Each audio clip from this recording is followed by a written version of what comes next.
Hello all. तर आम्ही सगळे रेडी होऊन मस्त नागझरीला पोहोचलो सकाळीच. तर इथे सानिकाचा उभास सुरू होता, म्हणजे लग्नाची साडी दागिने नवऱ्या मुलीला देतात, त्यानंतर मग नवरी रेडी होऊन लग्नासाठी मंडपात येते. नवरदेवाची सुद्धा एंट्री झाली होती, पाहुणेसुद्धा आलेले होते आणि गावाकडे लग्न होतं, त्यामुळे त्यात एक साधेपणा होता आणि खूप सुंदर पद्धतीनं हे लग्न पार पाडलं.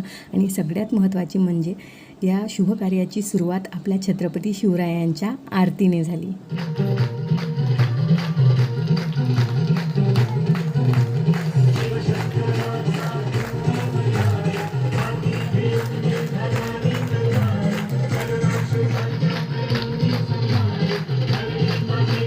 तर आमच्याकडे आधी मंगलाष्टकं होतात आणि त्यानंतर सगळ्या विधी. सो लग्न लागलं आणि आम्हीसुद्धा सुलग्न लावून घेतलं.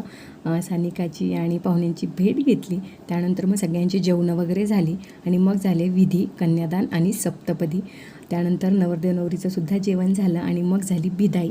सो नेक्स्ट डे नवऱ्या मुलाकडे रिसेप्शन होतं त्यांच्या गावी. सो आम्ही सगळे त्यांच्या गावी गेलो रिसेप्शनसाठी. तिथे सुद्धा मस्त अशी एंट्री झाली. तो प्रोग्राम पण खूप छान झाला आणि आमची सानिका फार गोड दिसत होती. सो जास्त काही शूट नाही करता आलं, पण फोटोजच्या रूपाने मेमरीज आम्ही कलेक्ट केल्या. सो अशा प्रकारे आमच्या सानिकाचं लग्न पार पडलं.